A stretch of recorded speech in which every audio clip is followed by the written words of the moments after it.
కరుణాతరంగితాక్షీం హృతపాశాంకుశపుష్పబాణచాపాం అణిమాదిభిరావృతాం మయూఖైః అహమిత్యేవ భావయే భవానీం. తపోవనం దాన్ని వ్రాసిన వారు శ్రీకళాపూర్ణ విశ్వనాథ శోభనాద్రి గారు. చిత్రం ఏమిటంటే, ధర్మాన్ని గురించి చెప్పేటప్పుడు సత్యం వద ధర్మం చర అని చెబుతుంది వేదం. అంటే సత్యానికి అంత ప్రాధాన్యత వచ్చింది. అంతేకాదు, సత్యాన్నాస్తి పరో ధర్మ అంటుంది పురాణం. అంటే సత్యం కంటే శ్రేష్టమైన ధర్మం లేదు అని చెప్పేస్తున్నాను. ఎందుకంటే సత్యం పలకాలి అనే ఒక నియమం పెట్టుకున్నారనుకోండి, ఏమైపోతుంది అంటే, నువ్వేమో ఆలోచిస్తున్నావు అని అడిగితే చెడ్డ ఆలోచన పైకి చెప్పడానికి మనసు ఒప్పుకోదు కదా. అందుకని చెడ్డ ఆలోచనే తగ్గిపోతుంది. ఆచరణ చెప్పింది చేయాలి, అదేగా సత్యం అంటే.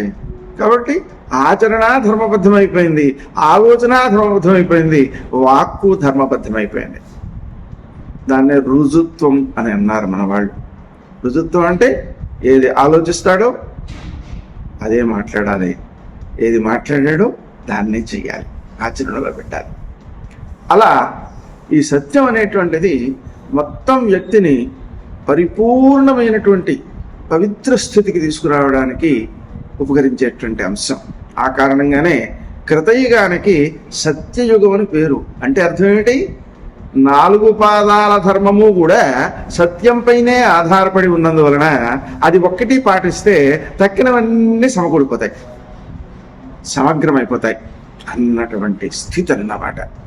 కాబట్టి అటువంటి సత్యం అందరూ పలికితే ఎలా ఉంటుంది, ఎంత బాగుంటుంది అనే అంశాన్పై ఈ తపోవనం అనేటువంటి రచన సాగింది. సత్యం తపః అని తపస్సులన్నిటిలోనూ మొట్టమొదటి చెప్పింది సత్య తపస్సు, సత్యం పలకడం అనే తపస్సు. ఎందుకంటే ఏ తపస్సు చేస్తున్నా పరిపరి విధాల ఆలోచనలు వెళ్ళిపోవచ్చు, కానీ సత్యం పలకాలనే నియమం పెట్టుకునేటప్పటికీ ఆచరణను నియంత్రించేస్తోంది, ఆలోచనను నియంత్రించేస్తోంది.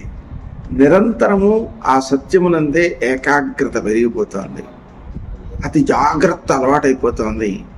కాబట్టి ఆ సత్యం అనేటువంటిది పరమ తపస్సు అయిందన్నమాట. ఆ విషయాన్ని స్పష్టం చేస్తూ గాథల రూపంలో, సంభాషణల రూపంలో వారు ఈ తపోవనం అనేటువంటి గ్రంథాన్ని రచించారు. ఇది అందరికీ అనుసరణీయం.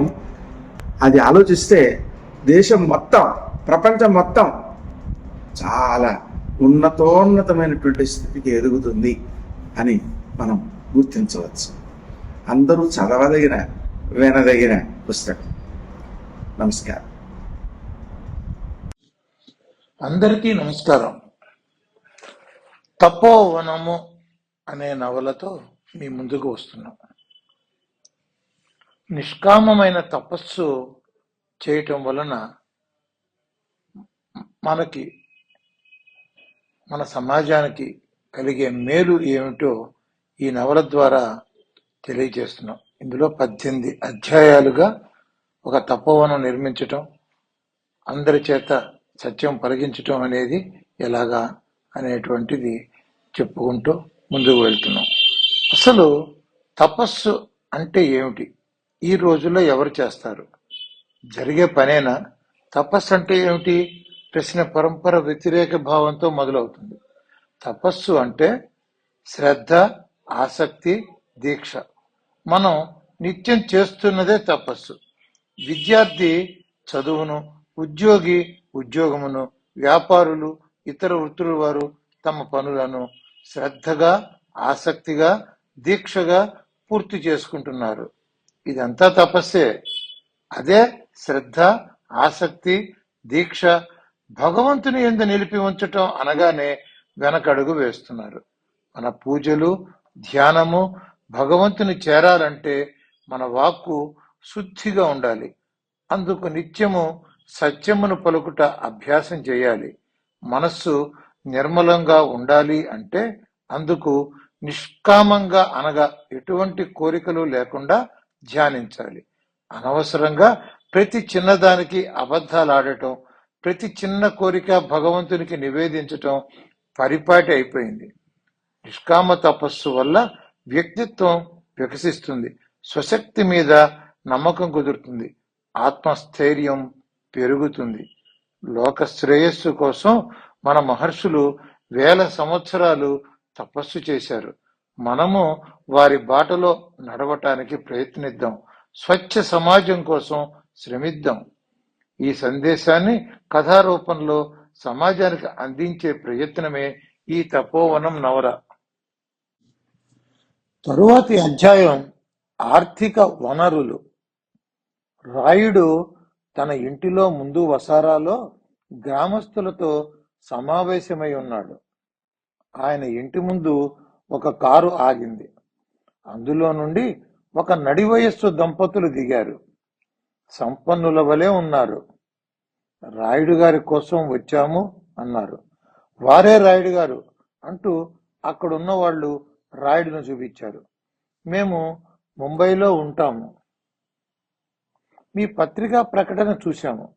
మీతో ఏకాంతంగా మాట్లాడాలి అన్నారు.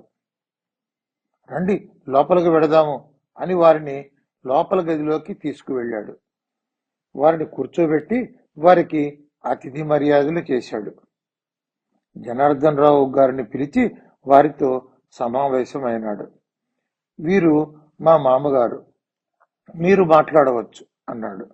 ఆ వచ్చిన పెద్ద మనిషి ఒక మార్వాడినని, ఆమె తన భార్య అని పరిచయం చేసుకున్నాడు. నాది ఇంపోర్ట్స్ అండ్ ఎక్స్పోర్ట్స్ బిజినెస్. భారతదేశంలో సరుకు అనేక ప్రోడక్ట్స్ అనేక దేశాలకు పంపుతూ ఉంటాను. వ్యాపారం అన్న తరువాత అన్ని అబద్ధాలే. కొన్ని తరాలకు సరిపడా సంపాదించాను. మేమిద్దరమే. మాకు సంతానం లేదు. ఎవరిని మోసం చేయలేదు. దైవభక్తి బాగా ఉంది. లేనిది మానసిక ప్రశాంతత. జీవితం అంతా పరుగుడు పందెంగా ఉంది. ఏదో ఆరాటం, ఏదో తపన. మేమిద్దరం కూర్చుని మాట్లాడుకునే తీరిక లేదు. వ్యాపార నిమిత్తం భారతదేశంలో అన్ని ప్రముఖ పట్టణాలు తిరిగాను. కొన్ని విదేశీ పర్యటనలు కూడా చేశాను. పిల్లలు లేరనే చింత అధికమైంది అని ఆ వ్యక్తి చెప్పాడు. ఒకరోజు తెల్లవారుజామున ఒక దివ్య పురుషుని దర్శనం కలలో పొందాను. తెల్లని వస్త్రాలతో గొప్ప తేజస్సుతో దగదగలాడిపోతున్నాడు. నీకు సంతానం కలుగుతుంది. నీ సంపదను ఒక మహత్కార్యానికి వినియోగించు. జన్మ సార్థకం చేసుకో. నీకు మరల దర్శనమిస్తాను అని అంతర్ధానమైనాడు. చాలా కాలమైంది. మరల 10 రోజుల క్రితం ఆ దివ్యమూర్తి దర్శనం అయింది. తపోవనానికి అండగా నిలబడు అని చెప్పాడు. మీ పత్రికా ప్రకటన చూశాను. తపోవనం అనగానే ఆ స్వామి గుర్తుకు వచ్చాడు. ఆయన ఆదేశం గుర్తుకు వచ్చింది. ఒకరికి దానం చేయటం అంటే ఏదో తోచింది ఇవ్వటం కాదు. మన శక్తి కొద్దీ, వాళ్ళ అవసరం కొద్దీ ఇవ్వమని మా తండ్రి గారు చెప్పేవారు. ఏదో నా శక్తి మేరకు ఇవ్వాలని వచ్చాను. దయతో స్వీకరించండి. చెక్కు ఎవరి పేరున వ్రాయాలి అని అడిగాడు. రాయుడు డబ్బు కాదు ప్రధానం, సత్యము పలుకుట అనే దీక్ష తీసుకున్న వారి నుండే ఏ విరాళ అయినా స్వీకరిస్తాం అని చెప్పాడు. ఆ నియమానికి కట్టుబడి సత్యము పలుకుట, అసత్యం అనే దానికి దూరంగా ఉండాలని నిశ్చయించుకున్నాను. అసత్యములతో కోట్లు గడించటం కంటే నిజాయితీగా సత్యం పలుకుతూ మా ఇద్దరికి సరిపడా సంపాదించుకుంటే చాలు అని దృఢ సంకల్పంతో ఉన్నాను. నన్ను నమ్మి ఈ మహత్కార్యానికి నేను కూడా చిన్న సహాయం చేసుకునే అవకాశం ఇవ్వండి అని ప్రాధేయపడ్డాడు. జనార్దన్ రావు గారు తపోవనము చారిటబుల్ ట్రస్ట్ పేరున చెక్కు ఇవ్వమని చెప్పాడు. మా వచ్చిన పెద్ద మనిషి తన బ్రీఫ్ కేస్ తెరిచి అందులో నుండి చెక్కు బుక్ తీసి తపోవనం చారిటబుల్ ట్రస్ట్ పేరున 100 కోట్లకు చెక్కు వ్రాసి రాయుడికి ఇచ్చాడు. రాయుడు, జనార్దన్ రావు అవాక్కయ్యారు. వసుంధర వాళ్లకు పలహారములు తెచ్చి ఇచ్చింది. కాఫీలు సేవించారు. రాయుడు వారి కుటుంబ సభ్యులందరినీ పరిచయం చేశాడు. తపోవనం చూపిస్తాను, రండి వెడదాం అని వారిరువురిని తీసుకుని బయలుదేరారు. కుటుంబ సభ్యులు కూడా వెంట వెళ్లారు. తపోవనం పనులు చురుగ్గా సాగుతున్నాయి. రాయుడు ఆ దంపతులను అన్ని వైపులా త్రిప్పి చూపించాడు. చివరికి కదంబ వృక్షం దగ్గర ఉన్న పర్ణశాల వద్దకు చేరుకున్నారు. రండి, ఈ తపోవనం నిర్మించాలని సంకల్పించి మమ్మల్ని ముందుకు నడిపిస్తున్న మా గురుదేవుల దర్శనం చేసుకోమని వారిని పర్ణశాల లోపలికి తీసుకువెళ్ళాడు. గురుదేవులు కన్నులు తెరిచి చిరునవ్వుతో, రావయ్యా మహావీర్, క్షేమమేనా? అమ్మ రుక్మిణి, క్షేమమేనా అని ఆ మార్వాడి దంపతులను పలకరించాడు. మాను విరిగి నేలపై కొరిగినట్లు ఒక్కసారి ఆ దంపతులు గురుదేవుల పాదాల చెంత వ్రాలారు. వారిద్దరి మీద మంత్రజలం చల్లి లేచి కూర్చోమన్నారు. వారిద్దరి నోటి వెంట మాట రాలేదు. కళ్ళు రెండు దారాలు కడుతున్నాయి. వారికి గురుదేవులు తీర్థం ఇచ్చారు. అక్కడ ఉన్న అరటి పండ్లు చెరి ఒకటి ఇచ్చి తినమన్నారు. వారిద్దరూ ఆ అరటి పండ్లను ఒక్క గుటకలో మింగేశారు. వాళ్ళిద్దరూ ఆశ్చర్యాన్నించి తేరుకోలేకపోతున్నారు. గురుదేవులు మాట్లాడండి అన్నారు. మహావీర్ గొంతులోంచి మాట పాతాళంలోంచి వస్తున్నంత నెమ్మదిగా వస్తోంది. రాయుడు మన పత్రికా ప్రకటన చూసి వచ్చారట, ఈ చెక్కు ఇచ్చారు అని గురుదేవుల పాదాల చెంత చెక్కును ఉంచారు. గురుదేవులు మహావీరుతో, చెక్కు ఇంత ఇవ్వమని నేను చెప్పానా అని అడిగారు. లేదు స్వామి, వాళ్ళకి ఎంత అవసరమో అంత ఇవ్వాలని సంకల్పించాను. అప్రయత్నంగా ఆ అమౌంట్ దాని మీద వ్రాశాను. ఇంత ఇవ్వాలని ముందే నిర్ణయించుకుని రాలేదు. ఈ ప్రాజెక్టు పూర్తి అయ్యే వరకు అన్ని ఖర్చులు నేనే భరిస్తాను అని మహావీర్ వినయంగా చెప్పాడు. స్వామి, ఇది కళ నిజమా అని ఇంకా అనుమానంగానే ఉంది. ఎన్నడో మీరు కలలో కనిపించారు. చాలా రోజులు మీ గురించి ఆలోచించాను. కానీ ఆ రూపు, ఆ కళ అలా మరుగున పడింది. మళ్ళీ ఈ మధ్యనే మీ దర్శనమైంది. మీ ఆదేశం ప్రకారం వచ్చి చేరాము, కానీ మిమ్మల్ని ప్రత్యక్షంగా చూస్తామని అనుకోలేదు అని మహావీర్ చెప్పాడు. ఎంత పుణ్యం చేసుకున్నాం స్వామి, అనుగ్రహించండి అని ప్రార్థించాడు. రుక్మిణి, స్వామి, మాకు సంతానం లేదనే చింత మనసును తొలిచేస్తోంది, అనుగ్రహించమని వేడుకుంది. అమ్మా, అందుకే ఈ పుణ్యక్షేత్రానికి నిన్ను రప్పించాను. నీకు కవలలు జన్మిస్తారు. వారికి ఈ క్షేత్ర దేవతలైన శివకేశవులని పేర్లు పెట్టుకో. ఇక నీకు ఏ చింత ఉండదు. ఆనందంగా జీవించండి అని ఆశీర్వదించాడు.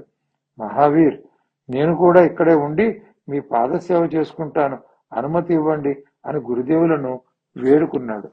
గురుదేవులు రాయుడితో, ఈ మహావీరుని కూడా మన ట్రస్టులోకి తీసుకోండి అని చెప్పారు. రాయుడు, మీ ఆజ్ఞ గురుదేవా అన్నాడు. మహావీర, నీ వల్ల ఈ తపోవనమునకు ఎంతో ప్రచారం జరగాలి. అందరి చేత సత్యమును పలికించే అభ్యాసం చేయించాలి. దేశమంతా ఈ తపోవనం శాఖోపశాఖలుగా విస్తరించాలి. ఈ రాయుడు, వాని భార్య వసుంధర మన కారణ జన్ములు, మహాతపస్సులు. రాయుడిని నీ గురువుగా స్వీకరించు, ఆయన ఆజ్ఞలను పాటించు. వ్యవహార సౌలభ్యం కోసమే మీరందరూ ట్రస్టీలు కానీ మీరందరూ రాయుడికి భక్తులుగా, రాయుడిని గురువుగా భావిస్తూ మెలగాలి అని ఉపదేశించారు. అలాగే స్వామి అని మహావీర్ రుక్మిణి దంపతులు లేచి రాయుడు వసుంధర పాదాలకు సాష్టాంగ నమస్కారం చేశారు. ఈ క్షణం నుండి మమ్మల్ని శిష్యులుగా స్వీకరించిన గురుదేవ అని ప్రార్థించారు. గురుదేవులు మహావీరు దంపతులకి ఒక చక్కని గృహం నిర్మించమని జనార్దన్ రావుని ఆదేశించారు. ఇక మీరు వెళ్ళి రండి అని గురుదేవులు అన్నారు.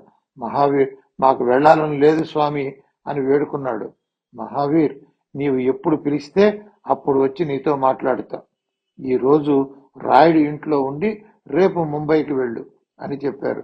అందరూ లేచి నిశ్శబ్దంగా బయటికి వచ్చారు. ఆ రోజు మహావీరు దంపతులు రాయుడిని వదలకుండా గురుదేవులు కబులు చెప్పమని వెంటే తిరిగారు.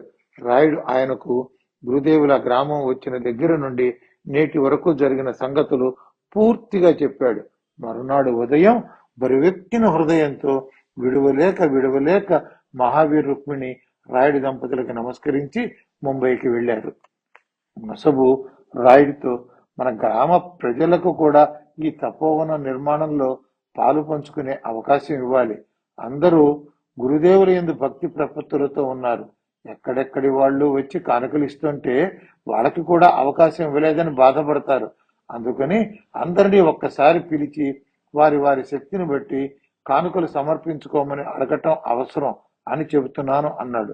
రాయుడు తప్పకుండా చేద్దాం అన్నాడు. మునసబు అక్కడే ఉన్న కొంతమంది యువకులను పెద్దవాళ్ళను పిలిచి సాయంత్రం 4 గంటలకు తపోవనంలో సమావేశమునకు రమ్మనమని కబురు పెట్టించాడు. ఊరి జనం పెద్ద చిన్న అందరూ 4 గంటలకు ముందరే వచ్చి తపోవనం చేరారు. మునసబు, జనార్దన్ రావు, శ్రీధర్, మిగిలిన కుటుంబ సభ్యులు అందరూ వచ్చారు. మునసబు లేచి అందరినీ ప్రశాంతంగా కూర్చోమని చెప్పాడు. మన గ్రామంలో ఈ మధ్య జరుగుతున్న పరిణామాలు మీ అందరికీ తెలుసు. గురుదేవులు ఈ గ్రామం రావటం, ఈ గ్రామమే ఒక క్షేత్రంగా మారటం జరిగింది. ఇదంతా మనం చేసుకున్న పుణ్యం. బయటి ఊళ్ళ నుండి ఎవరెవరో వస్తారు. తపోవనానికి భారీ విరాళాలు ఇస్తారు. మరి మీలో ఏ ఒక్కరూ మమ్మల్ని అడగలేదు, మేము కూడా మా శక్తి మేర సమర్పించుకునే వాళ్ళం కదా అని నిష్ఠూరం ఆడవచ్చు. అందుకని మిమ్మల్ని అందరినీ అక్కడ సమావేశపరిచాం. ఈ తపోవనమునకు మీ శక్తి మేర మీకు ఇవ్వాలని బుద్ధి పుడితే ఈ మహాయజ్ఞంలో మేము కూడా సమిధలవుతాం అని భావిస్తే మీకు మీరుగా ముందుగా వచ్చి విరాళములు ఇవ్వవచ్చు. అవి ధన, వస్తు, స్థలం ఏదైనా కావచ్చు. ఎంత పెద్ద మొత్తమైనా కావచ్చు, ఎంత చిన్న మొత్తమైనా కావచ్చు, మేము తీసుకుంటాం అని చెప్పాడు. అది ఇక్కడే ఇవ్వాల్సిన అవసరం లేదు. మీరు ఎప్పుడైనా మాకు అందించవచ్చు. మీకోసం పర్ణశాల ముందు ఒక హుండీ పెడతాం. కొద్దిపాటి సొమ్ము ఇచ్చేవాళ్ళు అందులో వేయవచ్చు అని చెప్పాడు. ఒక ఆయన లేచి, ఇప్పుడే చెప్పారు కదా, ఆలోచించుకుని మీ దగ్గరకు వస్తామన్నాడు. ఇంచుమించు అందరూ అదే మాట అన్నారు. సరే వెళ్ళిరండి అని ఆ సమావేశాన్ని ముగించారు. తపోవనంలో అన్ని వైపుల ముఖ్య రహదారులు పటిష్టంగా వేయటం జరిగింది. కార్యాలయ నిర్మాణం ప్రారంభమైంది. ముందుగా రిసెప్షన్ గది, దానికి ఎదురుగా పెద్ద వెయిటింగ్ హాలు, రిసెప్షన్ రూము, వెనుక పెద్ద ఆఫీస్ గది, రిసీట్స్ అండ్ పేమెంట్స్ కౌంటరు, వాళ్ళ గదిలోనే మేనేజరు, అకౌంటెంట్స్, క్లర్క్స్ మొదలగు వారు, స్టాఫ్ 10 మంది కూర్చోగలిగిన ఆఫీసు. ఆ లోపలికి వెడితే జనార్దన్ రావు మేనేజింగ్ ట్రస్టీ గది, పక్కనే సతీష్ ఇంజనీరింగ్ విభాగం, ఆ వెనుక శ్రీధర్ అనుపమల గది, ఆ వెనుక ట్రస్టీల గది, చివరిగా కాన్ఫరెన్స్ హాల్ చక్కగా డిజైన్ చేశాడు సతీష్. కాన్ఫరెన్స్ హాల్ కి బయట వైపు నుండి వెళ్ళవచ్చు, లేక ఆఫీసులో నుండి కూడా వెళ్లేందుకు దారి ఉంది. కాన్ఫరెన్స్ హాల్ కేవలం ట్రస్టీల కోసమే కాదు, డోనార్స్ తోనూ, సప్లయర్స్ తోనూ, పిఆర్ఓ ప్రోగ్రామ్స్ కోసం, పబ్లిక్ చిన్న చిన్న సమావేశం నిర్వహించుకోవడానికి వీలుంది. దానిలోనే సెపరేట్ క్యాబిన్ మునసబుకు పిఆర్ఓ హెడ్ అని విభాగం చేశారు. కార్యాలయం మొత్తం డిజైన్ రాయుడికి చూపించి ఆయన ఆమోద ముద్ర వేయించుకున్నారు. గోడలు ఎత్తు వరకు వచ్చాయి. సెంట్రింగ్ పని చేస్తున్నారు. ఇక్కడ స్లాబ్ వర్క్ అవ్వగానే ఆ సెంట్రింగ్ ధ్యాన మందిరం దగ్గర వేసేటట్లు ఎక్కడా కాలం వృధా కాకుండా చూసుకుంటున్నారు. గురుగృహం అనుకునే ట్రస్టీల కోసం 300 గజాల స్థలంలో ఒక్కొక్క గృహం నిర్మాణం యోచిస్తున్నారు. అందరికీ ఒకే డిజైన్. చూడగానే అవి ట్రస్టీల గృహ సముదాయం అని తెలిసేటట్లు ఉంటుంది.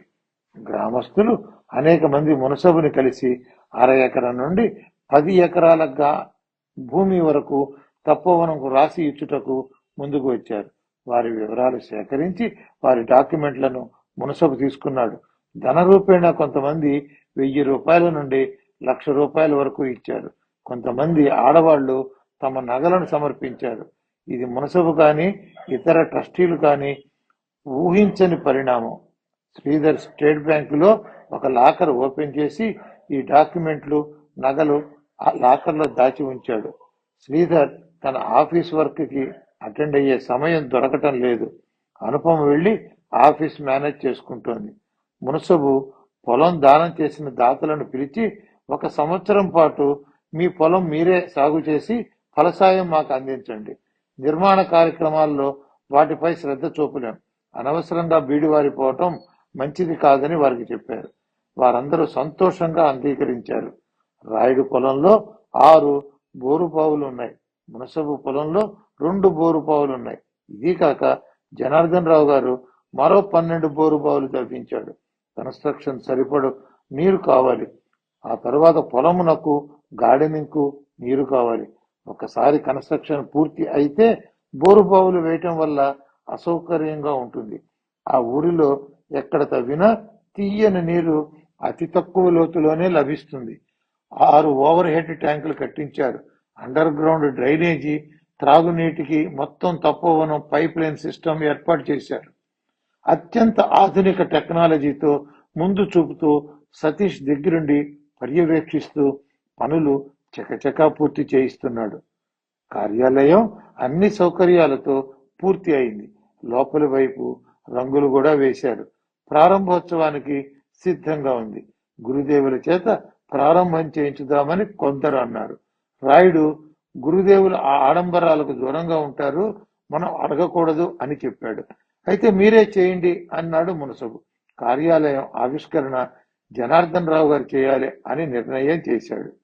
శుభముహూర్తంలో కార్యాలయం జనార్దన్ రావు గారు ఆవిష్కరించారు. గ్రామస్తులు, వారి పరిచయస్తులు, ట్రస్టీలు, వారి పరిచయస్తులు అనేక మంది వచ్చారు. సత్యమునే పలుకువలను, అసత్యములాడరాదు అన్న బోర్డులు ప్రతి చోట కనిపించాయి.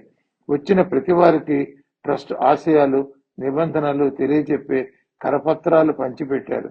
వచ్చిన వారందరికీ భోజనాలు పెట్టారు. కాస్త చదువుకున్న వాళ్ళు కార్యాలయంలో పనిచేస్తామంటే ఉద్యోగాలు ఇచ్చారు. గవర్నమెంట్ నౌకరీ చేసి పదవీ విరమణ చేసిన వెంకట్రావు అనే పెద్ద మనిషిని మేనేజర్గా నియామకం చేశారు. కంప్యూటర్ పరిజ్ఞానం కలిగిన ఒక యువతి బీకాం పాస్ అయిన బుద్ధిమంతుడైన యువకుడిని క్యాషియర్గా నియమించాడు. ఆఫీసు బాయ్స్ గా 4 తీసుకున్నారు. ధ్యాన మందిరం, గురునివాస్ ఇంచుమించు ఒకే సమయంలో పూర్తి అయినాయి. ఇంటీరియర్ వర్క్ నడుస్తోంది.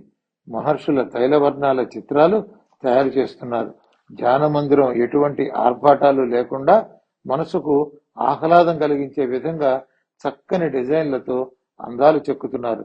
నిశ్శబ్దం సైన్ బోర్డ్స్ అన్ని వైపులా బిగించాడు. తరువాతి అధ్యాయం పరమాత్మ స్వరూపావతరణ. గురుదేవులు రాయునితో గ్రామంలో తపస్సు చేయువారితో సమావేశం ఏర్పాటు చేయమని చెప్పారు. గ్రామస్తులంతా వచ్చారు. వారితో గురుదేవులు సమావేశమై మీకు 3వ దశలో ప్రాణాయామం యొక్క వివరణ, దాని ఆవశ్యకత తెలియచేయవలసిన సమయం వచ్చింది అని ప్రాణాయామ ప్రక్రియ, జీవునిలో చైతన్యానికి మూల కారణం అయిన ఆ పరమాత్మ అద్భుత సృష్టిని వివరించారు. పరమాత్మ అనేక ఆత్మలుగా విడిపోయి శరీర ధారణ చేస్తాడు. ఆ ఆత్మ శరీరమును ధరించినప్పుడు జీవాత్మగా వ్యవహరించబడుతుంది. వాయువు రూపములో సమాన ఆయువు పేరుతో నాభియందు ప్రవేశించటం జరుగుతుంది. సమాన వాయువు నుండి ఉదానం పుట్టి గొంతుక స్థానంలో ఉంటుంది. ఉదానం నుండి వ్యానం పుట్టి దేహమంతా వ్యాపించి ఉంటుంది. వ్యానం నుండి అపానం పుట్టి క్రింద గుదస్థానము నందు ఉంటుంది. అపానము నుండి ప్రాణము పుట్టి హృదయముందు నివాసం ఏర్పరచుకుంటుంది. ఈ 5 వాయు రూపాలతో ఉన్న ప్రాణశక్తులు పంచప్రాణాలు. జీవునికి బాహ్య ప్రపంచానికి బంధం ఉండాలి కాబట్టి లోపలి వాయువు రూపంలో ఉన్న ప్రాణశక్తులు బయట గాలిని శ్వాస ద్వారా తీసుకుని ప్రాణశక్తిని గ్రహించి వాయువులోని మాలిన్యాలను విడుస్తూ చైతన్యం కలిగిస్తూ ఉంటాయి. జీవుడు తన దైనందిన కార్యక్రమాలు చేసుకున్నటకు ఒక్కొక్క ప్రాణశక్తి ఒక్కొక్క కార్యక్రమం నిర్వర్తిస్తూ ఉంటుంది. ప్రాణము శ్వాసను తీసుకోవటం, అపానము శరీరములోని వ్యర్థ పదార్థము మాలిన్యాలను విసర్జించటం, వ్యానం రక్తశుద్ధిని కలిగిస్తూ రక్త వృద్ధి చేయటం, ఉదానం ఆహారము నీరు వంటివి లోపలికి తీసుకోవటం, మృంగటానికి నిద్ర వంటివే కాక మరణ సమయంలో సూక్ష్మ శరీరాన్ని స్థూల శరీరంలో నుండి విడిపడేందుకు దోహదపడటం, సమానం జీర్ణక్రియను నిర్వహించటం వంటి కార్యక్రమాలు చేస్తూ జీవునికి చైతన్యం కలిగించే ప్రాణశక్తులుగా ఉన్నాయి. ఆత్మ మరల పరమాత్మలో ఐక్యమయ్యేటప్పుడు ఈ పంచ ప్రాణశక్తులు ఆత్మగా శరీరాన్ని విడిచి పరమాత్మలో ఐక్యమైపోతాయి. జీవుని శరీరం అనేక నాడులతో నిర్మించబడింది. ఈ నాడీ వ్యవస్థ వెన్నెముకకు ఇరువైపులా వ్యాపించి ఉంటుంది. ఎడమ భాగంలో ఉన్న నాడీ భాగాన్ని ఎడ అని, కుడివైపు ఉన్న భాగానికి పింగళ అని పేరు. ఈ నాడులు ప్రాణశక్తులకు అనుసంధానమై ఉంటాయి. ఎడభాగం చంద్రుని వలన చల్లదనాన్ని, పింగళ భాగం సూర్యుని వల్ల వేడిమిని శరీరమునకు కలుగు చేస్తాయి. ఈడ నాడి ముక్కుకు ఎడమవైపు నుండి, పింగళ కుడివైపు నుండి శ్వాస తీసుకోవటం జరుగుతుంది. ఈ ఇడా పింగళుల ద్వారా శ్వాస తీసుకుంటున్న కాలమంతా భౌతిక విషయాలలోనే తిరుగాడటం జరుగుతుంది. గుదమునకు పైన మొదలై వెన్నెముక మధ్య భాగం గుండా శిరస్సులోని సహస్రారం దాకా వ్యాపించిన అతి సూక్ష్మ నాడీ వ్యవస్థ సుషుమ్న. మానవ శరీరంలో ఉన్న 72,000 నాడులలో ఎడ, పింగళ, సుషుమ్న, గాంధారి, హస్తి, జిహ్వ, పూష, యశస్విని, అలంబుస, కుహుశంకిని అను 10 నాడులు ప్రధానమైనవి. ఎడ చంద్రుని, పింగళ సూర్యుని, సుషుమ్న అగ్నిదేవతల ప్రతిరూపాలుగా చెప్పబడ్డాయి. కుండలిని అను శక్తి వెన్నెముక మూలంలో నిద్రిస్తున్న పాము వలె 3.5 చుట్లు చుట్టుకుని ఉంటుంది. ప్రాణాయామంలో చేసే కుంభకం వలన జనించే ఉష్ణం వలన చలనం కలిగి సుషుమ్న నాడి ద్వారా 6 చక్రములు దాటి శిరస్సునందున్న సహస్రారంలో ఉన్న పరమాత్మలో విలీనమొగట జరుగుతుంది. శక్తి పరమేశ్వరుడిలో ఐక్యమొగటచే ధ్యానంలో సమాధి స్థితి కలుగుతుంది. షట్చక్రములలో మొదటిది మూలాధారము అనున్నది గుదము దగ్గర 4 దళముల ప్రమాణంలో ఉంటుంది. రెండవది స్వాధిష్టానము 6 దళములుగా జననేంద్రియము దగ్గర ఉంటుంది.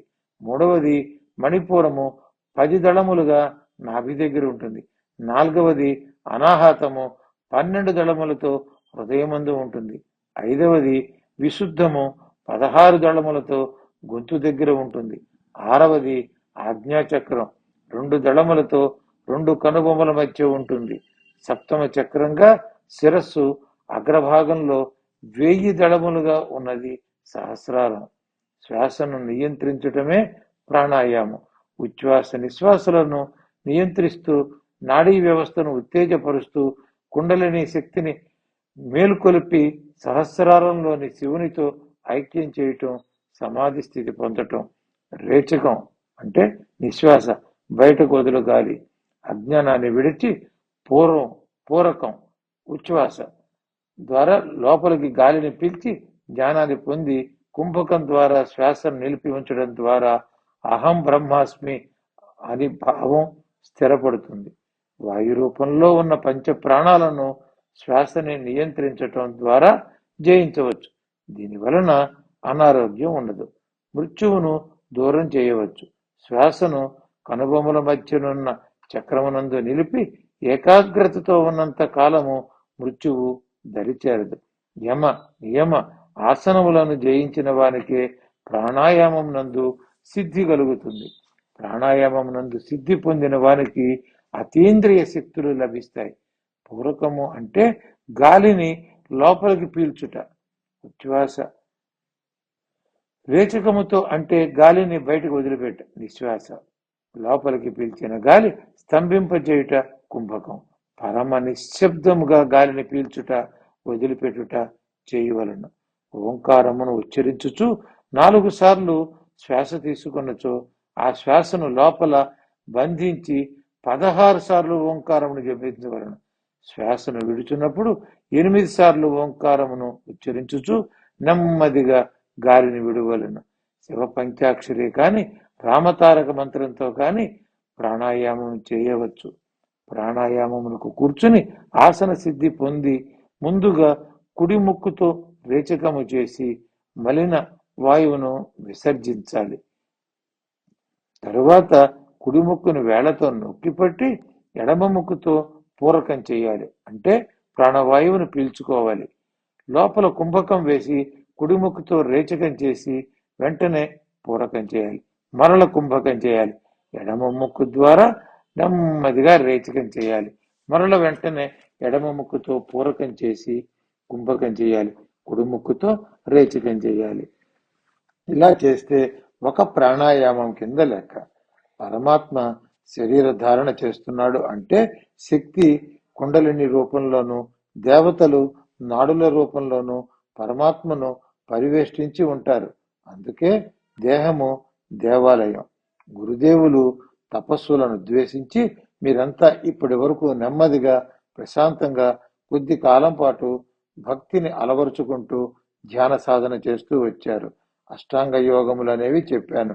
వాటిని శ్రద్ధగా ఆచరించండి. ప్రాణాయామములు కేవలం ముక్కు మూసుకుని శ్వాస వ్యాధులను అరికట్టుట కోసం కాదు. అందులోని పరమార్థం మీకు అర్థమయ్యేందుకు నేడు వివరించాను. ప్రాణాయామములు రోజు రోజుకి అధిక సంఖ్యలో చేయటం జరుగుతున్న కొద్దీ సమాధి స్థితి కలుగుతుంది. సగుణోపాసన భగవంతుని ఒక రూపంతో ధ్యానిస్తూ చేస్తున్న దశ నుండి నిర్గుణోపాసనకు చేరుకుంటారు. అది ఆఖరి దశ. దానిని గురించి మరొక్కసారి మీకు బోధపరుస్తాను. ఆ దశకు చేరుకోవాలంటే మీరు మీ సాధన పెంచాలి. మనం 4 ఆశ్రమ వ్యవస్థలను పాటించాలి. మొదటిది బ్రహ్మచర్యం. బ్రహ్మచర్యంలో విద్యాభ్యాసం. రెండవ ఆశ్రమం గృహస్థాశ్రమం. దానిలో ఉద్యోగ వ్యాపారాలు, సంసారం, పిల్లలు, వారిని చదివించడం, వారి ఉద్యోగాలు, భవిష్యత్తు, వివాహాలు వగైరాలలో ఆశ్రమ ధర్మం పూర్తి అవుతుంది. మనుమలు పుట్టిన తర్వాత మళ్ళీ వాళ్ళ పెంపకం ఆరాటాలతో జీవితం వృధా కానీరాదు. అందుకే వానప్రస్థం 3వ ఆశ్రమ వ్యవస్థ. దీనిలో లౌకిక వ్యవహారములకు దూరముగా ఉంటూ భగవంతుని ధ్యానం చేయటం అభ్యాసం కావాలి. 4వది ఆఖరిది సన్యాసాశ్రమం. ఈ సన్యాసాశ్రమంలో సర్వము వదిలిపెట్టి నిరంతర తపస్సుకి జీవితం అంకితం చేయాలి. దానిలో నియమ నిబంధనలు ఎక్కువ. మీరందరూ కాషాయ వస్త్రాలు ధరించి భిక్షాటన చేస్తూ జీవించలేని పరిస్థితి, భిక్షకి తిరగలేని పరిస్థితి. సన్యాసులను ఆదరించగలిగిన వ్యవస్థ లేదు. వానప్రస్థం స్వీకరించి ఈ తపోవనంలోనే తపమాచరిస్తూ లోక కళ్యాణం కోసం మీ జీవితాలను అంకితం చేసుకోండి. ప్రాణాయామం గ్రంథ పఠనం చేసి లేదా ఎక్కడో ఉపన్యాసముల్లో విని అభ్యాసం చేయరాదు. గురువు సమక్షంలో గురువు చేత శిక్షణ పొందుతూ అభ్యాసం చేయాలి. లేనిచో అత్యంత ప్రమాదము సంభవించే అవకాశం ఉన్నది. పూర్వము ఒక ఆయుర్వేద వైద్యుడి వద్దకు ఒక రోగి వచ్చాడు. ఆ రోగికి జలోదరం వచ్చింది. ఆ రోగిని చూడగానే ఆ వైద్యుడు, నీవు ప్రాణాయామములు చేస్తావా, చేసి చూపించు అన్నాడు. రోగి చేసి చూపించాడు. అది పద్ధతి కాదు, అందుకే జలోదరం వచ్చింది. ఎలా చేయాలో చేసి చూపించి పంపాడు. రోగికి రోగం నయమైంది. ఎవ్వరి శిక్షణ లేకుండా ప్రాణాయామములు చేయకండి. మీకు రాయుడు విడిగా యోగాసనములు, ప్రాణాయామములు చేయు విధానము మొదలైన వాటి మీద అవగాహన తరగతులు నిర్వహిస్తారు, వెళ్ళిరండి అని పంపి పర్ణశాలలోకి వెళ్ళారు. తరువాతి అధ్యాయం మహర్షుల ఆశ్రమములు. ధ్యాన మందిరం పూర్తిగా తయారైంది. పాలరాతి భవనం వలె వెలిగిపోతోంది. చుట్టూరా ల్యాండ్స్కేపింగ్ గార్డెన్స్, లాన్స్ వేశారు. లోపల ఎల్ఈడి కాంతులు ఈనుతున్నాయి. గురునివాస్ లోపల ఇంటీరియర్స్ వర్క్ చేస్తున్నారు. బయట పారిజాతము, కదంబం వంటి దేవతా వృక్షాలు, మల్లెలు, సంపెంగలు, ముద్దమందారాలు వంటి పూల పొదలెన్నో ఏర్పాటు చేశారు. ధ్యాన మందిరం ముఖద్వారమునకు ముందు దక్షిణామూర్తి ధ్యానముద్రలో ఉన్న మూర్తిని ప్రతిష్ఠించారు. గురునివాస్ ముందు నిలువెత్తు దత్తాత్రేయ స్వామి తైలవర్ణ చిత్రాన్ని ఏర్పాటు చేశారు. శివకేశవ ఆలయం దాదాపు పూర్తి అయింది. విగ్రహాలు కూడా వచ్చాయి. విగ్రహాలను ధాన్యవాసం చేయిస్తున్నారు. మొత్తం 125 ఎకరాలు అండర్ గ్రౌండ్ డ్రైనేజ్ ఏర్పాటు చేశారు. అండర్ గ్రౌండ్ కేబుల్స్ వేసి మొత్తం తపోవన ప్రాంగణం అంతా హైమాస లైట్స్ ఏర్పాటు చేశారు.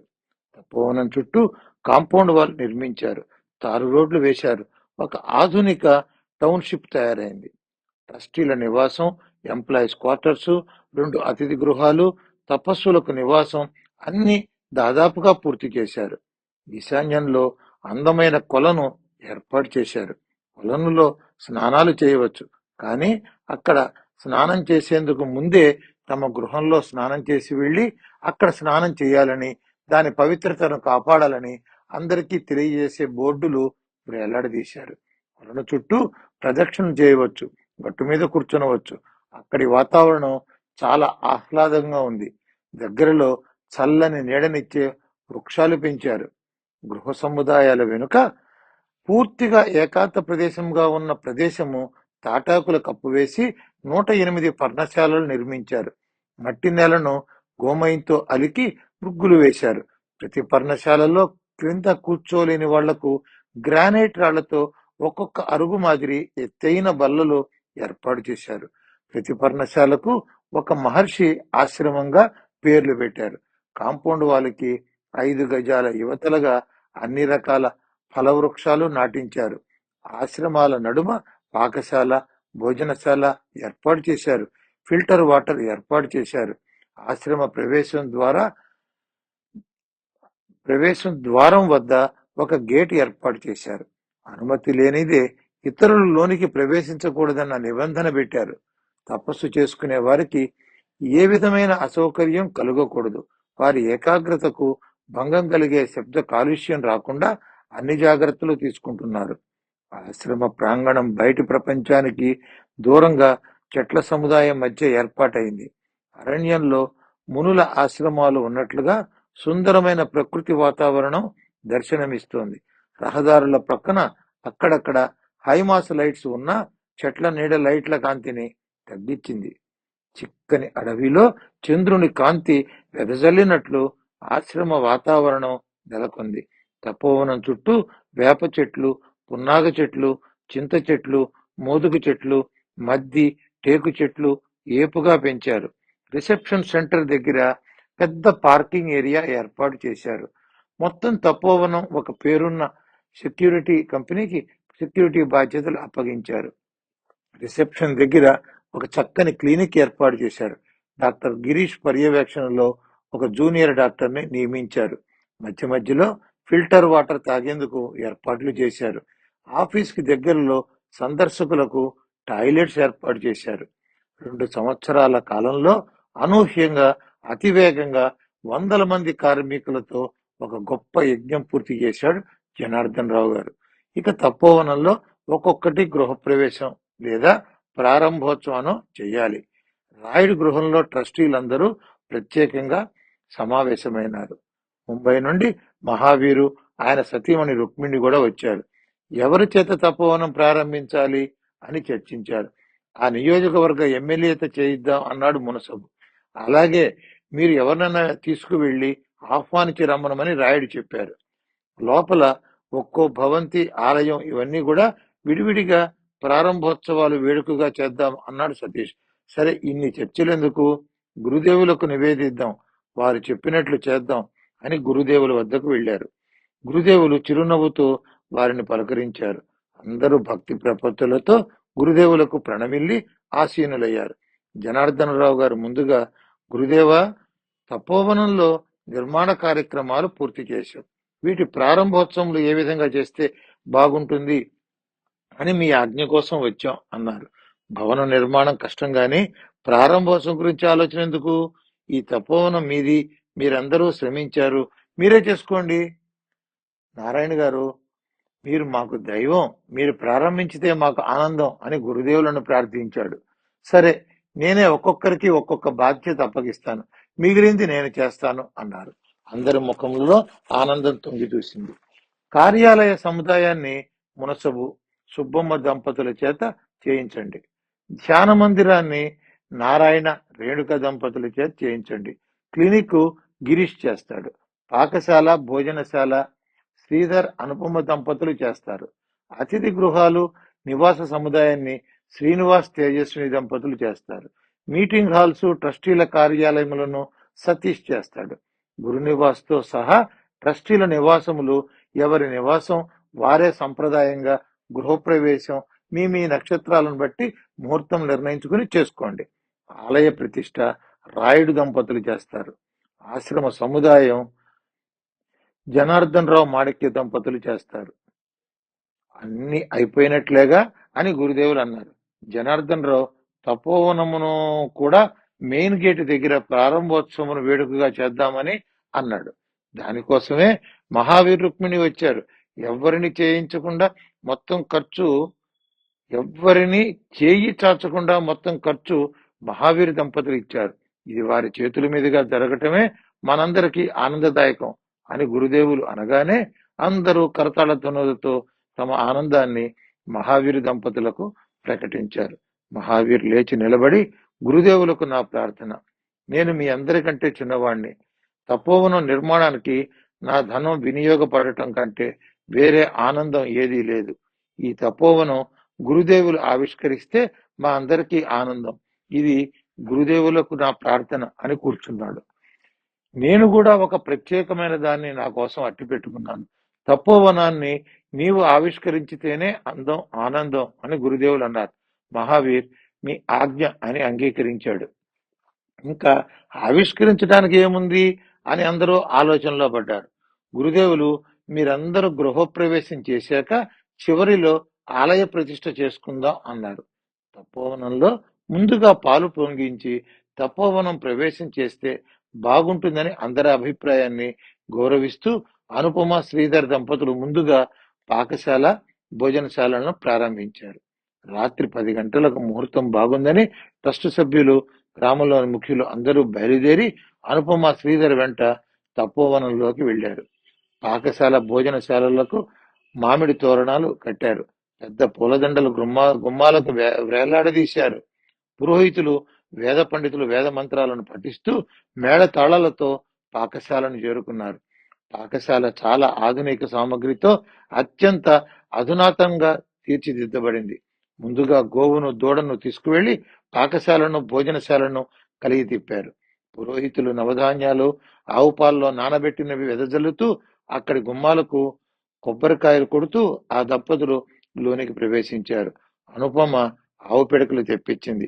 దానిపై ఆవు పాలను కొత్త గిన్నెలో పోసి కాచింది. ఆ పాలు పొంగుతున్నప్పుడు 3 సార్లు భగవంతునికి నమస్కరిస్తూ బియ్యం పోసింది. తరువాత బెల్లం, ఏరకల పొడి వేసింది, నెయ్యి వేసింది, చక్కని పరమాన్నం తయారు చేసింది. ఆమె పరమాన్నం ప్రాచీన సంప్రదాయం ప్రకారం తయారు చేసిన వెంటనే వంటవాళ్లు తాము కూడా 100 మందికి సరిపడా పరమాన్నం తయారు చేశారు. పరమాన్నం భక్తితో శివకేశవులకు నైవేద్యం పెట్టారు. ఆ ప్రసాదాన్ని భోజనశాలలో అందరికీ ప్రసాదంగా వడ్డించారు. ప్రతి ఒక్కరూ అక్కడ ఉన్న సామగ్రిని, శుచికి ఇచ్చే ప్రాధాన్యతలను తెలుసుకుని ఆశ్చర్యపోయారు. నిమిషాలలో 100 మందికి భోజనం ఏర్పాటు చేయగల యంత్ర పరికరాలు, నైపుణ్యం గల వంటవాళ్లు, వస్తు సామగ్రిని త్వరగా శుభ్రం చేసే పరికరాలు చూసి అందరూ ఆశ్చర్యపోయారు. రాత్రి వేళ కాబట్టి అక్కడి కార్యక్రమం త్వరగా ముగించుకుని త్వరగా ఇళ్లకు చేరుకున్నారు. రాయుడు గురుగృహ ప్రవేశానికి రమ్మనమని తన బంధువులందరికీ ఆహ్వానాలు పంపాడు. మిత్రులు, పరిచయమైన వారందరినీ రమ్మనమని ఆహ్వానాలు పంపారు. చాలా మంది ముందు రోజే రాయుడి ఇంటికి వచ్చారు. గృహప్రవేశ ముహూర్తం అర్ధరాత్రి. మేళ తాళాలతో వేద స్వస్తి పలుకుతున్న వేద పండితులు, పురోహితులు, బంధుజనం, ఊరి జనం వెంటరాగా రాయుడు భార్య వసుంధర, కొడుకు వంశీ, కూతురు సౌజన్య, అక్క మరికొందరు మంచినీళ్ల బిందెల నడుమ మోసుకుంటూ రాగా గురుగృహం చేరుకున్నారు. గోవు, దూడల చేత ముందుగా గృహప్రవేశం చేయించి ఇల్లు కింద పైన దొడ్డిలోన గోమాతను కలిగి తిప్పి పురోహితుల మంత్రాలు మిన్నండుతుండగా ప్రధాన ద్వారమునకు ఉన్న గుమ్మానికి కొబ్బరికాయ కొట్టి వారిద్దరూ గృహప్రవేశం చేశారు. పురోహితుడు వారిద్దరి చేత పుణ్యావచనం, వాస్తు పూజ, వాస్తు హోమం చేయించాడు. మరునాడు ఉదయాన్నే రాయుడు దంపతులు గురుదేవులను దర్శించి రాత్రి గృహప్రవేశం జరిగిందని, గురుదేవులు వచ్చి అందరినీ ఆశీర్వదించమని ప్రార్థించారు. గురుదేవులు నేనే వచ్చి అభిషేకం నిర్వహిస్తానని చెప్పి వారి వెంట గురుగృహంలోకి ప్రవేశించారు. అందరూ తమ హర్షధ్వానాల మధ్య తమ భక్తిని చాటుకున్నారు. గురుదేవులు ఆ గృహానికి గర్భంలో కూర్చుని ఏకాదశి రుద్రాభిషేకం మౌనంగా చేశారు. ఆవు పాలు, కొబ్బరి నీళ్లు, ద్రాక్ష రసం, దానిమ్మ రసం, బత్తాయి రసం, చెరకు రసం, కమలా ఫలముల రసం, విభూతి నీళ్లు, గంధపు నీరు, ఇలా అనేక సుగంధ ద్రవ్యాలతో పరమేశ్వరునికి అభిషేకం నిర్వహించారు. రాయుడు దంపతులు సత్యనారాయణ వ్రతం, వెంకటేశ్వర దీపారాధన చేశారు. మడిగా భోజనం చేసేవారికి గురుగృహంలోనూ, మిగిలిన వారికి భోజనశాలలోనూ భోజనాలు ఏర్పాటు చేశాడు. వసుంధర గురుదేవులకు ప్రత్యేకంగా వంట చేసి స్వయంగా వడ్డించింది.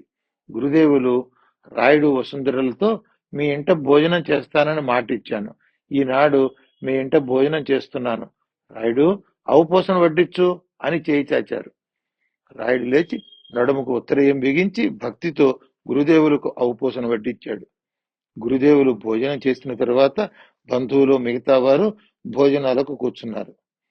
గురుదేవులు, నా గది ఎక్కడా అన్నారు. అంతా మీదే గురుదేవా, మీ ఆజ్ఞ ఎక్కడంటే అక్కడ అన్నాడు రాయుడు. పూజ గదిలోకి వెళ్లి అక్కడ నేలపైన గురుదేవులు నడుము వాల్చారు. సంధ్యా సమయమైంది. గురుదేవులు స్నానం ఆచరించారు. ధ్యానంలో కూర్చున్నారు. వసుంధర దేవుని పటములందు దీపారాధన చేసింది. గురుదేవులు, నీ బిడ్డల్ని తీసుకురా అని వసుంధరకు చెప్పారు. వంశీ సౌజన్య వచ్చారు. వాళ్ళిద్దరిని ఆశీర్వదించి వాళ్ళ చేతులకు రక్ష కట్టారు. దీర్ఘాయుష్మంతులై కీర్తిమంతులై జీవిస్తారు అని చెప్పి పంపారు. సుభద్రమ్మను పిలిచారు. నీ వంశకీర్తిని ఇనమడించే కుమారుడు మనుమడు పుట్టారు. నీ జన్మ ధన్యమైంది. అనాయాసంగా మరణం పొందుతావు. రేపు నీవు అన్నదానం చేయి, స్వయంగా వడ్డించు. నీ కొడుకు మనుమడే నీ కుటుంబం కాదు, ఈ విశ్వమంతా నీ కుటుంబం అని భావన చేయి.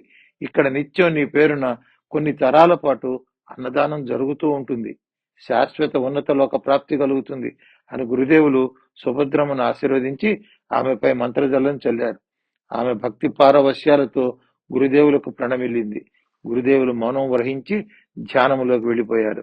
తరువాత ట్రస్టీలు వారి వారి గృహప్రవేశాలు పూర్తి చేశారు. మునసబు సుబ్బమ్మ గారు తపోవన కార్యాలయమును ఆవిష్కరించారు. నారాయణ రేణుక దంపతులు ప్రదోష కాలంలో జ్ఞానమందిరాన్ని ఆవిష్కరించారు. శ్రీనివాస్ తేజస్విని నివాస సముదాయాన్ని, సతీష్ ట్రస్టీల కార్యాలయమును, గిరీష్ క్లినిక్ల ఆవిష్కరించడం పూర్తి అయింది. ఆశ్రమ సముదాయమును జనార్దన్ రావు మాణిక్యమ్మ గారు సశాస్త్రీయంగా ముందుగా గోమాత లేగదోడుతో అన్ని ఆశ్రమాలను ప్రవేశింపచేశారు. పురోహితుల మంత్రోచ్చారణతో అన్ని ఆశ్రమముల యందు గోక్షీరములలో ముంచిన నవధాన్యములు వెదజల్లుతూ ప్రతి ఆశ్రమమందు కొబ్బరికాయలు కొడుతూ 108 ఆశ్రమాలకు ప్రవేశ కార్యక్రమం పూర్తి చేశారు.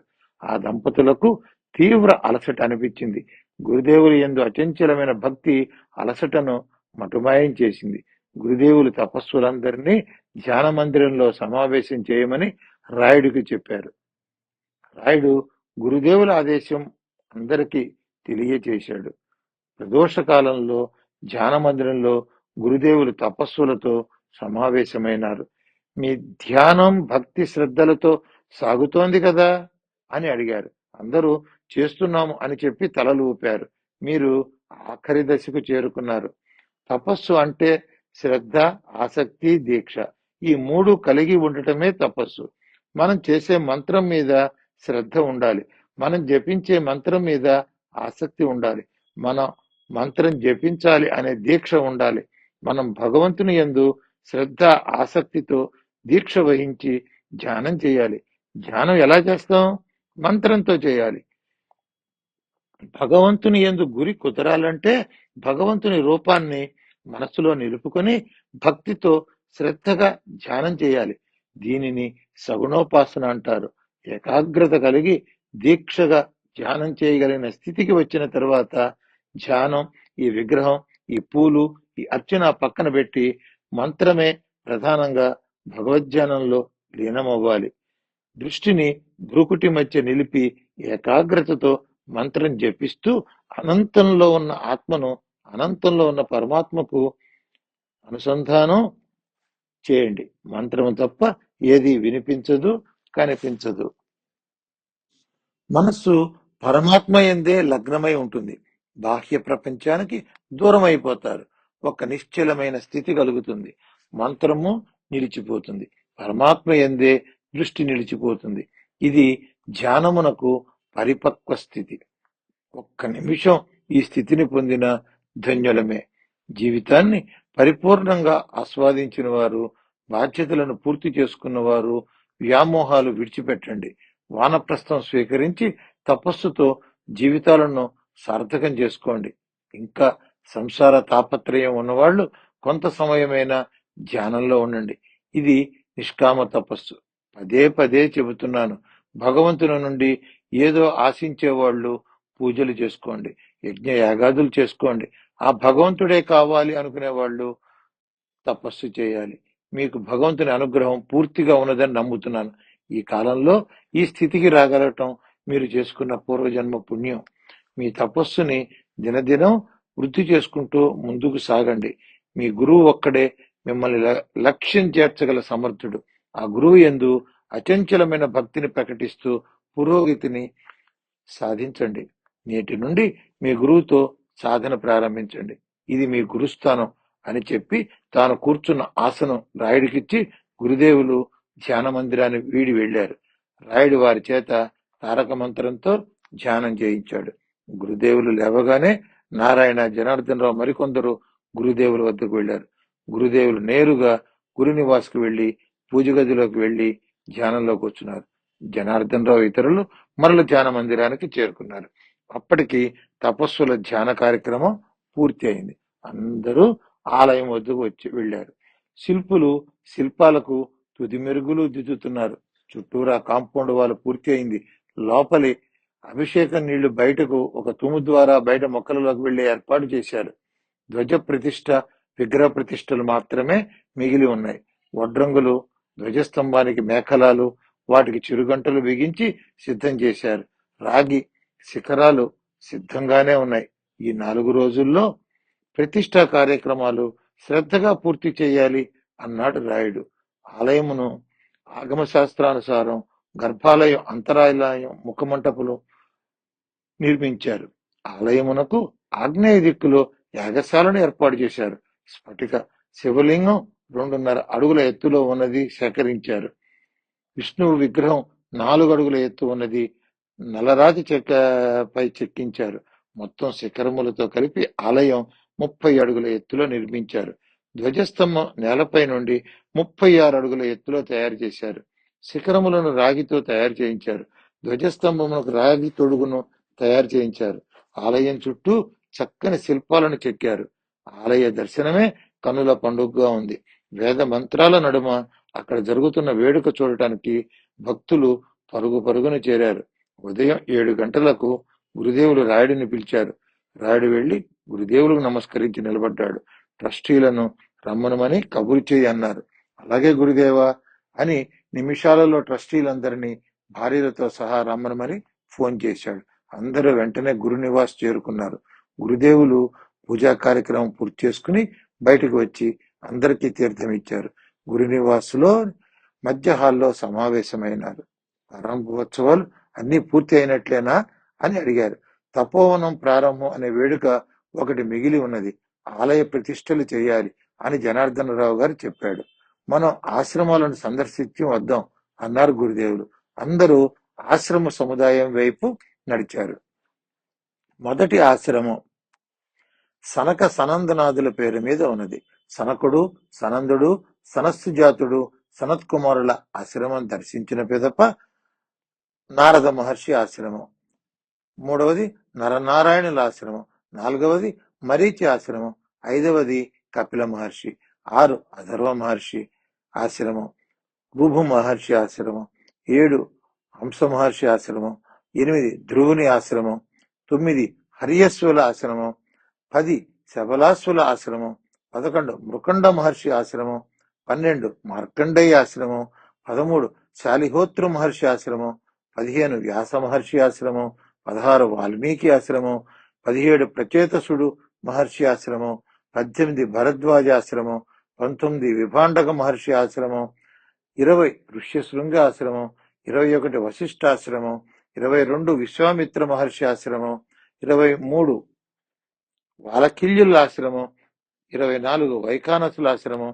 25 అగస్త్యాశ్రమం, 26 భృగు మహర్షి ఆశ్రమం, 27 గౌతమ ముని ఆశ్రమం, 28 కశ్యపుని ఆశ్రమం, 29 జహ్ను మహర్షి ఆశ్రమం, 30 రుచిక మహర్షి ఆశ్రమం, 31 వామదేవుని ఆశ్రమం, 32 శతానందుని ఆశ్రమం, 33 జమదగ్ని ఆశ్రమం, 34 పరశురాముని ఆశ్రమం, 35 తృణబిందు ఆశ్రమం, 36 పులస్త్యుని ఆశ్రమం, 37 పులహుని ఆశ్రమం, 38 విశ్రవసుని ఆశ్రమం, 39 చవన మహర్షి ఆశ్రమం, 40 అత్రి ఆశ్రమం, 41 శరభంగ మహర్షి ఆశ్రమం, 42 సుతీక్ష్ణ మహర్షి ఆశ్రమం, 43 మాండకర్ణి ఆశ్రమం, 44 కర్దమ ముని ఆశ్రమం, 45 విక్రీత మహర్షి ఆశ్రమం, 46 శేషముని ఆశ్రమం, 47 సంశ్రయు ఋషి ఆశ్రమం,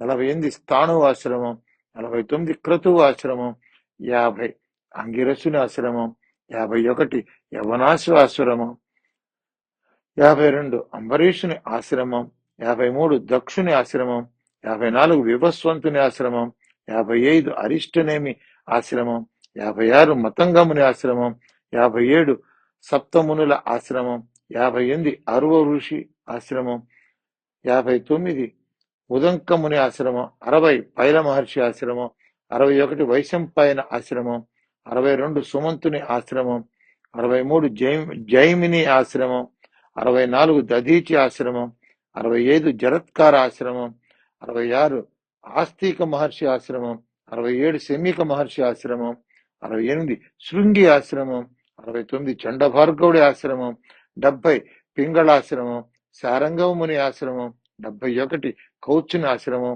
72 సుఖ మహర్షి ఆశ్రమం, 73 మౌద్గల్యుడి మహర్షి ఆశ్రమం, 74 ఉద్దాలక ఆశ్రమం, 75 కౌండిన్య మహర్షి ఆశ్రమం, 76 శాండిల్య ఆశ్రమం, 77 శ్రామటకుని ఆశ్రమం, 78 వాత్స్యముని ఆశ్రమం, 79 శృతశ్రవముని ఆశ్రమం, 80 దేవశర్మ ఆశ్రమం, 81 శర్మదాశ్రమం, 82 రామశ ఆశ్రమం, 83 హరిత మహర్షి ఆశ్రమం, 84 రురు మహర్షి ఆశ్రమం, 85 పులోమ మహర్షి ఆశ్రమం, 86 సోమశ్రవ మహర్షి ఆశ్రమం, 87 కోహలముని ఆశ్రమం, 88 అసిత మహర్షి ఆశ్రమం, 89 దేవుడు పర్వతమునుల ఆశ్రమం, 90 మైత్రేయ మహర్షి ఆశ్రమం, 91 ఆత్రేయ ఆశ్రమం, 92 కుండ జఠర ఆశ్రమం, 93 కాలఘటాశ్రమం, 94 శక్తి పరాశర మహర్షుల ఆశ్రమం, 95 కణ్వాశ్రమం, 96 కిందముడు చండకేశుల ఆశ్రమం, 97 శ్వేతకి మందపాల మహర్షుల ఆశ్రమం, 98 బకధాల్భ్యుడు దమన మహర్షుల ఆశ్రమం, 99 అకృత వృణుడు ఏకపాదుడు అష్టావక్రుడు మునుల ఆశ్రమం, 100 ముద్గలుడు మంకణుడు జైగీషవ్యుడు ఆశ్రమం, 101 శౌనకాది మునుల ఆశ్రమం, 102 మేరు సావర్ణి కండు మహర్షి ఆశ్రమం, 103 నిశాకరుడు అరిష్టనేమి మునుల ఆశ్రమం, 104 ప్రమోదన వషట్కారుల ఆశ్రమం, 105 ఓంకారుడు జాబాలి ఆశ్రమం, 106 గార్గేయుడు ఆశ్రమం, 107 యతి మహర్షుల ఆశ్రమం, 108 దూర్వాస మహర్షి ఆశ్రమం. గురుదేవులు ట్రస్టీలు వెంట రాగా ఒక్కొక్క ఆశ్రమం ముందర నిలబడి ఆ ఋషుల పేర్లు పైకి చదువుతూ ముందుకు సాగి వెళ్ళారు. ఆశ్రమాలకు ఋషుల పేర్లు పెట్టుకోవటం వలన ఋషులను నిత్యం స్మరించుకునే భాగ్యం కలుగుతుంది. అందరికీ చాలా చక్కని ఆలోచన చేశారని అభినందించారు. అలా ఆశ్రమములు అన్నీ చూసి కొలను వద్దకు వచ్చారు. మరి కొలనుకు ప్రారంభోత్సవం చేయలేదే అని గురుదేవులు అన్నారు. జనార్దన్ రావు ఏదో అనబోయి తడబడ్డాడు. నేను కూడా ఒకదానికి ప్రారంభోత్సవం చేస్తానన్నానుగా, ఈ కొలనుకు ప్రారంభోత్సవం చేస్తాను. కొన్నాళ్ళు జలవాసం చేయాలనుకున్నాను. ఇక్కడ ధ్యానం చేసి పరమేశ్వర అనుగ్రహం ఈ కొలనుకు తెచ్చి దీనికి పవిత్రతను చేకూర్చాలి. ఈ కొలను మహిమాన్వితమైనదిగా చేయాలి. నేను జలప్రవేశం చేసిన తరువాత ఎంతకాలం అక్కడ ఉంటానో తెలియదు. మీరెవ్వరూ నా కోసం ఇక్కడ నిరీక్షించవద్దు. నా గురించిన ప్రచారం కూడా చేయకూడదు. నేను వచ్చేలోపు ఆలయ ప్రతిష్టలు, తపోవన ప్రారంభోత్సవ కార్యక్రమాలు పూర్తి చేయండి అని అందరూ హరహర అంటుండగా గురుదేవులు జలప్రవేశం చేశారు. అలా చూస్తుండగానే బాగా క్రిందకి వెళ్ళారు. మరల ఎవరికీ కనపడలేదు. గురుదేవుల మహాత్మ్యాన్ని తలుచుకుంటూ వారికి మనస్సులోనే ప్రణమిలుతూ అందరూ తమ తమ గృహాలకు చేరుకున్నారు. శుభముహూర్తాన ప్రాతకాలంలో వేద పండితులు, ఆగమ శాస్త్ర విధులు, ఆలయ ప్రతిష్టలు చేయించటానికి గురు సదనం చేరుకున్నారు. ట్రస్టీలందరూ గురు నివాస్ చేరుకున్నారు. మంగళ వాయిద్యాల ముందు నడుస్తుండగా రాయుడు వసుంధర పట్టు వస్త్రాలు ధరించి వచ్చారు. వారి వెంట వారి కుమారుడు వంశీ, కుమార్తె సౌజన్య, తోబుట్టు అనుపమ, సుభద్రమ్మ గారు, అత్తగారు, మామగారు అందరూ పసుపు, కుంకుమ, కొబ్బరికాయలు, పండ్లు, పూలు, నూతన వస్త్రాలు ఇంకా అనేక పూజా సామాగ్రి తీసుకుని కోలాహలంగా ఆలయ ప్రాంగణానికి చేరుకున్నారు. పాంచాహ్నిక దీక్షగా స్మార్తాగమ పద్ధతిలో ఆలయ ప్రతిష్టలు చేయటానికి వేద పండితులు సిద్ధం చేశారు. శివలింగ ప్రతిష్ట రాయుడు వసుంధర దంపతులు, విష్ణు ప్రతిష్ట జనార్దనరావు దంపతులు, ధ్వజ ప్రతిష్ట నారాయణ దంపతులు, శిఖర ప్రతిష్టలు శ్రీధర్ అనుపమ దంపతులు జరపటానికి పాంచాహ్నిక దీక్ష స్వీకరించారు. ముందుగా గురువందనం, పుణ్యావచనం, పంచగవ్య ప్రాశన, మాతృకా పూజ, ఋత్విగ్వరణ, దీక్షాధారణ, వాస్తు పర్యాజకరణ, స్థల ద్రవ్య దేవాలయ బింబ విగ్రహ శుద్ధ్యర్థం చేసే ప్రక్రియ చేసి యాగశాల ప్రవేశం చేశారు.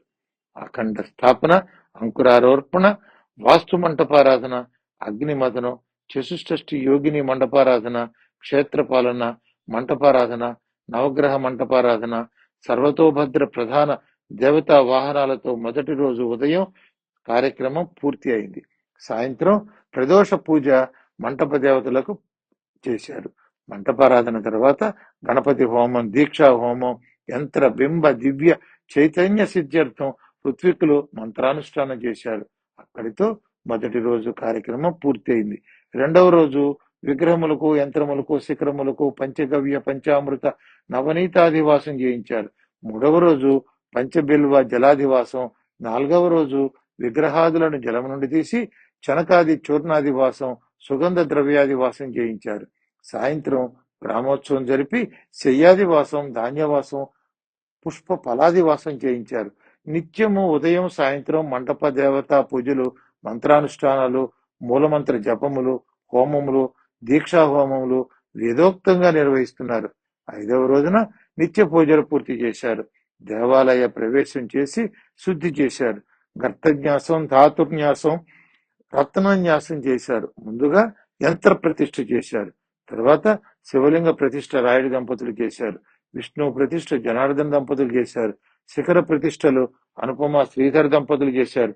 ధ్వజ ప్రతిష్ఠ నారాయణ రేణుకా దంపతులు చేశారు. ప్రతిష్టల తర్వాత కళాన్యాసం, హోమాలు, పూర్ణాహుతి చేశారు. తర్వాత కలశములకు ఉద్వాసన చెప్పి ఆ జలములతో విగ్రహములకు అభిషేకం జరిపారు. తర్వాత నేత్రోన్మీలనం, మహాకుంభం, ధేను దర్పణ దర్శనం స్వామివార్లకు జరిపించారు.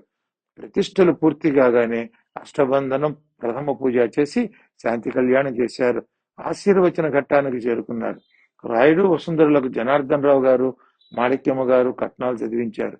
జనార్దనరావు దంపతులకు మాణిక్యమ్మ గారి సోదరుడు వచ్చి కట్నాలు చదివించాడు. అనుపమ శ్రీధర్ దంపతులకు రాయుడు దంపతులు కట్నాలు చదివించారు. నారాయణ రేణుక దంపతులకు రేణుక గారి అన్నగారు వచ్చి కట్నాలు చదివించారు. అందరూ లేచి సుభద్రమ్మ గారికి నమస్కరించి బట్టలు పెట్టారు. అందరికీ నమస్కారం.